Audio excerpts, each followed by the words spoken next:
देखिए, बांग्लादेश में जो हो रहा है हमारे लिए चिंता की कारण बना हुआ है। हिंदू लोगों का ऊपर अत्याचार दिन का दिन बढ़ ही रहा है, तो स्थिति चिंतनीय है और उनका इफेक्ट असम में भी हो सकता है। तो हमें थोड़ा एक हिसाब से थोड़ा सा कोशिश रहना पड़ेगा, स्थिति को निरीक्षण में रखना पड़ेगा और एक बांग्लादेश का हिंदू समाज को हमें साहस भी देना पड़ेगा।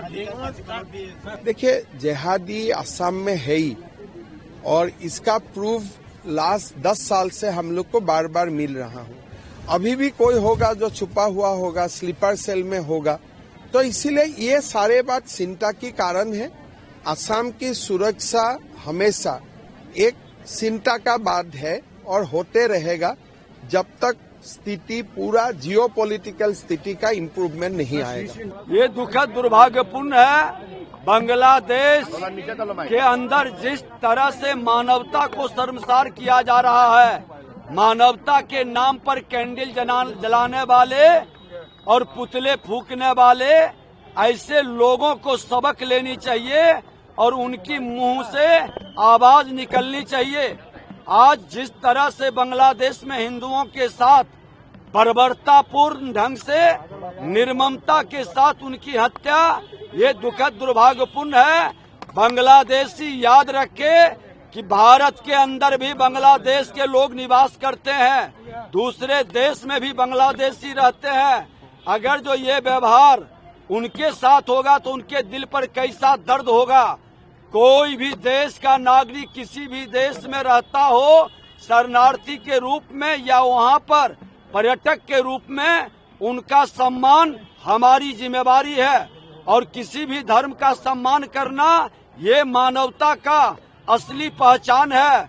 जिस धर्म के अंदर धर्म का विरोध कराए, धर्म का अपमान कराए, वह धर्म नहीं अधर्म है। बांग्लादेश में जिस तरह से हिंदुओं के विरुद्ध नृशंस हत्याओं का सिलसिला शुरू हुआ है, वो थमने का नाम नहीं ले रहा। बेहद गंभीर है कि 18 दिन के अंदर 6 हिंदुओं की नृशंस हत्या कर दी गई। और जो इस्लामिक जिहादी जानवर हैं, किस तरह से जानवरों को भी शर्मसार करके इस तरह की अमानवीय कुकृत्य कर रहे हैं, वो बेहद गंभीर है। अभी देखिए कि किस तरह से कल भी एक व्यापारी की भी नृशंस हत्या कर दी।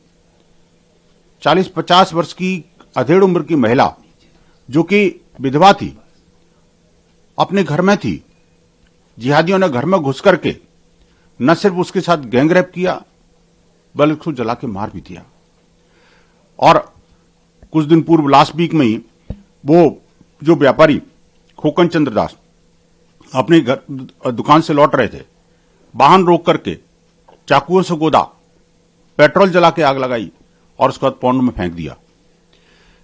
इस तरह की अनंत हत्याओं का सिलसिला लगातार जारी है और इन सब मामलों को लेकर के संपूर्ण बांग्लादेश के जो तथाकथित मानवाधिकारवादी हैं, वो मुस्लिम तंजीमें जो इस्लाम को शांति का धर्म बताती हैं, बांग्लादेश के वो आका और कर्णधार जो कि शासन प्रशासन की दंभ भरते हैं, वो तथाकथित शांति नोबेल शांति पुरस्कार विजेता जो अशांति का साम्राज्य चला रहे हैं, नृशंस हत्याएं करवा रहे हैं और मूक दर्शक बने हुए हैं।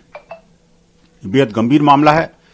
इसको लेकर के जिस प्रकार का उबाल संपूर्ण विश्व के अंदर होना चाहिए, वो भी कहीं ना कहीं बिल्कुल नदारद है। दुनिया के दादा छोटी छोटी बातों को लेकर के तो एयर स्ट्राइक कर देते हैं, लेकिन यहां जब हिंदुओं की नृशंस हत्याएं होती हैं तो पूरी तरह से चुप्पी साध जाते हैं। आखिरकार वो ममदानी क्यों नहीं बोलते जो शर्जील इमाम और उमर खालिद के लिए अपनी जान न्यौछावर करते हैं, आंसू बहाते हैं। आखिरकार वो अमेरिका को सीनेटर कहां चले गए, वो उनकी संवेदना क्यों मर गई।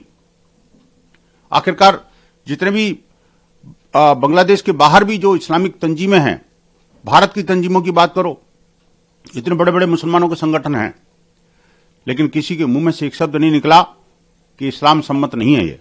और ऊपर से कहते हैं इस्लाम शांति का धर्म है। আমাদের ভিডিও ভালো লাগলে লাইক এবং শেয়ার করুন। কমেন্ট সেকশনে গিয়ে জানান আপনাদের মতামত। আরো ভিডিও পেতে আমাদের চ্যানেল সাবস্ক্রাইব করুন এবং প্রতি মুহূর্তে খবরের আপডেট পেতে প্রেস করুন বেল আইকন।